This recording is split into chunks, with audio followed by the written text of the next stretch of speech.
कुछ नहीं होगा, आप विश्वास रखिए, कुछ नहीं होगा। अब नहीं है, कुछ नहीं होगा।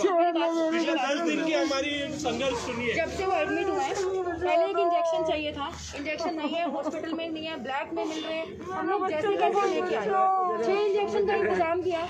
इसके बाद दवाई चाहिए 20,000 की 7 गोलियाँ, उनका इंतजाम किया। फिर उसके बाद इंजेक्शन चाहिए 1.5 लाख का ब्लैक में लाके वो लगवाया। अब जाके लग रहा था कि 15 दिन इतनी मेहनत करने के बाद शायद कुछ हो।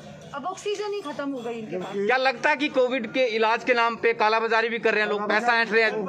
मुझे कुछ नहीं पता, बस हमें हमारे पापा, मुझे मेरे पापा जिंदा चाहिए, बस इतना ही चाहिए कि एटलीस्ट अब जब वो थोड़ा सा रिकवर करने की कोशिश करें तो उनको जिंदा रहने के लिए ऑक्सीजन मिल जाए किसी तरह। अगर ये लोग हाथ खड़ा कर देंगे तो हम किसके पास जाएंगे, कहाँ से लाएंगे ऑक्सीजन, बताइए। सरकार हमें मारना चाहती है तो हम घर पे मरना पसंद करेंगे। मैम आपका कोई नंबर बताइए।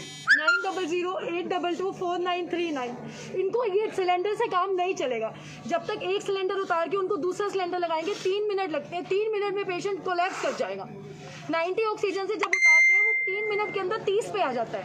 करीब अब अंदर कितने मरीज ऐसे हैं जिनको लिक्विड ऑक्सीजन की जरूरत है? 18 मरीज है अंदर टोटल आईसीयू में, 18 मरीज, उनको लिक्विड ऑक्सीजन ही चाहिए। और सिलेंडर से उनको ठीक है, हो सकता है आधा 1 घंटा कट जाए, बस सरवाइव नहीं कर सकते वो सिलेंडर के ऊपर। सिलेंडर में नहीं डाल सकते, पाइपलाइन से सिलेंडर में डालेंगे तो उसी टाइम पेशेंट कोलैप्स कर जाएगा, वो नहीं सरवाइव कर पाएगा। पाइपलाइन का ही पीछे से ही डायरेक्ट सप्लाई चाहिए, वो जो सरकार को ही करना पड़ेगा। अगर वो शिफ्ट करने की कोशिश करेंगे तो वही के वही इंसान की जान चली जाएगी, उसको शिफ्ट नहीं कर सकते। इनके पास इतना ऑक्सीजन है, पीछे से अगर ये जोर लगाएंगे तो इनको सप्लाई मिलेगा, ये देने को तैयार ही नहीं है, कुछ करने के हाथ पैर मारने को तैयार ही नहीं है।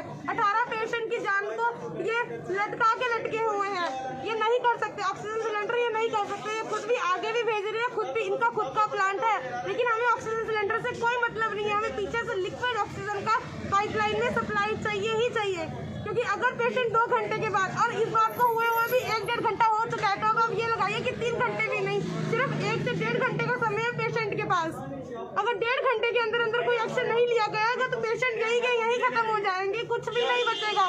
सबके परिवार लोग जूझ रहे हैं, हमें पीछे से सप्लाई चाहिए, हम उसको नहीं हटा सकते। उसको वेंटिलेटर से हटाएंगे तो उसी टाइम पेशेंट की जान निकल जाएगी, उसको ऑक्सीजन सिलेंडर नहीं दे सकते हैं। भाई के सारे ये यहाँ पर है, प्लीज कुछ करिए। मेरा भाई सिर्फ 28 साल का है, मेरा घर में सिर्फ वही है, कोई नहीं है हमारा, कोई कुछ नहीं है। परिजनों को आप देख सकते हैं कि अभी भी बुरा हाल है इनका, और लगातार अपने मरीज को लेकर के ये लोग चिंता में हैं, और लिक्विड ऑक्सीजन की इनके परिवार के जो बच्चा है उसको जरूरत है। और इन्होंने कहा कि भाई अस्पताल प्रशासन की तरफ से भी हाथ खड़े कर दिए कि हमारे पास अब पर्याप्त ऑक्सीजन नहीं है, और अगर जो आप कहीं अपने पेशेंट को लेकर के जाना चाहें तो आप ले जा सकते हैं। फिलहाल पानीपत के एक निजी अस्पताल के बाहर से आप तस्वीरें देख पा रहे हैं, जहाँ पर परिजनों का रो रो कर बुरा हाल है, और लगातार ये गुहार लगा रहे हैं कि हमारी जो है वो मदद की जाए।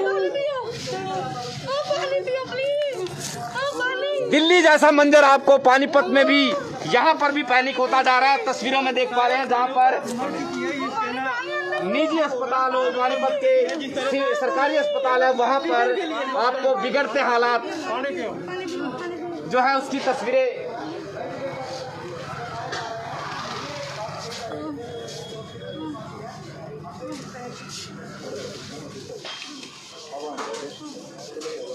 देख पा रहे हैं। माता जी पूरे से वही करेंगे, ऑक्सीजन उपलब्ध करवाया जाए, लेकिन अस्पताल प्रशासन कह रहा है कि हमें आगे से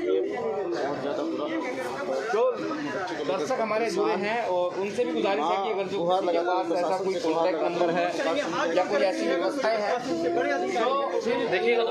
बीच साहब से बात हुई है, मामला संज्ञान में ले लिया गया है, कुछ अगर आप गुहार लगाना चाहते हैं तो बीच साहब से बात करें। प्लीज जल्दी से जल्दी कुछ करिए, हमारे पास सिर्फ 1.5 घंटे का टाइम बचा है। इस बात को हुए भी 1.5 घंटा बीत चुका है, सिर्फ 1.5 घंटे का टाइम है। पीछे से सप्लाई शुरू करिए, इस हॉस्पिटल में, प्रेम हॉस्पिटल में सप्लाई को बढ़ाइए, क्योंकि अगर 1.5 घंटे में सप्लाई नहीं बढ़ी तो 18 पेशेंट जितने भी आईसीयू में सबकी सब जान 1 सेकंड में ऐसे की ऐसे ही मौत की जिंदगी में चले जाएंगे। वो हमारा पेशेंट बड़ी मुश्किल से रिकवर होना शुरू हुआ, 1-2% रिकवरी आज दिखी है, है। प्लीज जल्दी से जल्दी, सिर्फ आपके पास 1.5 घंटे का टाइम है, सिर्फ 1.5 घंटे में आप जल्दी से जल्दी, सिर्फ 1.5 घंटे का टाइम है, बाकी सारा टाइम निकल चुका है। इतनी जगह हमने धक्के खा लिए, इतने जनों को फोन कर दिया, डीसी सर के ऑफिस में गए, IAS को फोन किया है, जहाँ से मेन सप्लाई आती है उनको फोन कर रहे हैं, कोई फोन नहीं उठा रहा है, कोई कुछ भी नहीं कर रहा है। मम्मी को मालूम तो बताइए कि विद साहब से बात हो गई, गृह मंत्री से बात हो गई है? बात हुई है गृह मंत्री से, कर रहे हैं वो इंतजाम। मम्मी प्लीज, मम्मी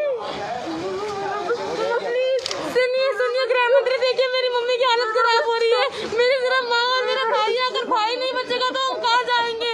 मेरी मम्मी की हालत देखिए, प्लीज आपसे 2 हाथ जोड़ के विनती है, जल्दी से जल्दी सिर्फ 1-1.5 घंटे के अंदर सप्लाई को बढ़ाइए, प्लीज कुछ करिए प्लीज, मेरी मम्मी की हालत नहीं तो प्रेम हॉस्पिटल पानीपत की ये तस्वीरें हम आपको दिखा रहे हैं, जहां रो रो कर मरीजों का बुरा हाल है। ऑक्सीजन की कमी के चलते जो है एक युवक अंदर एडमिट है, ऑक्सीजन के चलते ऑक्सीजन कुछ ही देर की यहाँ पर बची हुई है, जिसके चलते परिजन का रो रो कर बुरा हाल है। पानीपत के प्रेम हॉस्पिटल का ये मामला है, जहां हॉस्पिटल के बाहर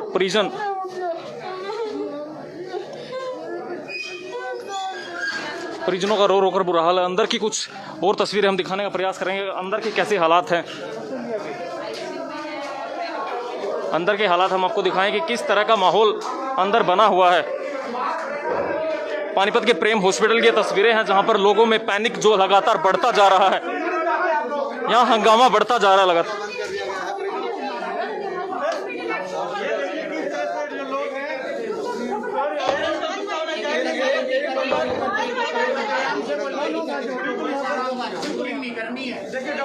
आप लोग आ जाइए सर, एक बंदा रहेगा यार अंदर, एक बंदा जाओ अंदर, एक अभी सबको दे देंगे। शांति बना रखिए प्लीज, शांति प्लीज, शांति, आपका सारे आंसर देंगे, प्लीज शांति करिए, सोशल डिस्टेंस मेंटेन करिए।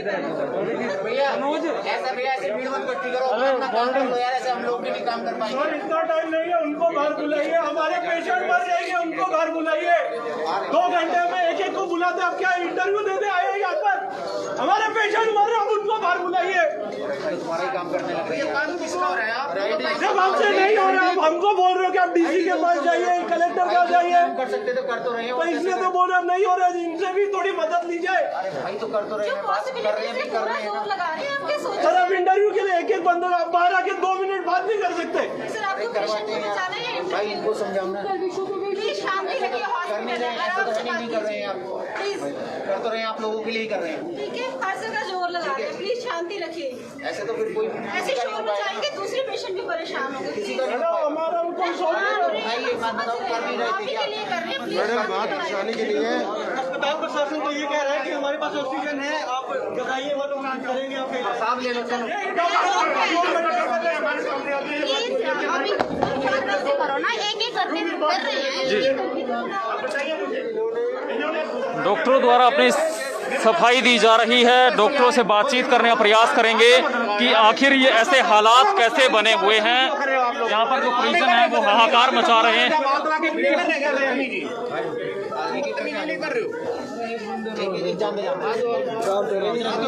चूज मत करो ना,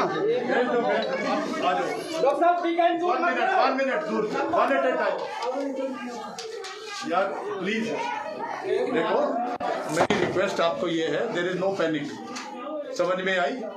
there is adequate oxygen available. हमने सिर्फ इनको ये काउंसिल किया है क्योंकि अभी हमारे पास एक आया है ऑर्डर फ्रॉम द गवर्नमेंट कि there is a quota system और हमें 1 टन कोटा मिलेगा। हमारी रिक्वायरमेंट 3 to 4 टन है। आज की कोई दिक्कत नहीं है, राइट? फ्यूचर की बात करिए, इसलिए मरीजों को कहा गया है कि दे शुड मेक अरेंजमेंट्स। अगर ये कोटा सरकार अपनी तरफ से कोशिश कर रही है to increase the quota, let's hope it happens. बस हमें सरकार से और कोई तड़प नहीं रहा, कोई वो नहीं हो रहा। किसी को ऑक्सीजन की वजह से सर हम मरने नहीं देंगे। We will try our best to save the situation. ठीक है, बस हम यही कह रहे हैं कि हमने सरकार से भी ये रिक्वेस्ट करी है कि हमें और कोटा प्रोवाइड किया जाए, जो कि they are assuring us that they will provide us. But इसका ये मतलब नहीं है कि अटेंडेंट्स पैनिक करने लग जाएं। हमने उनको भी यही समझाया है कि सर डोंट पैनिक, पैनिक का कोई ये समाधान नहीं है पैनिक।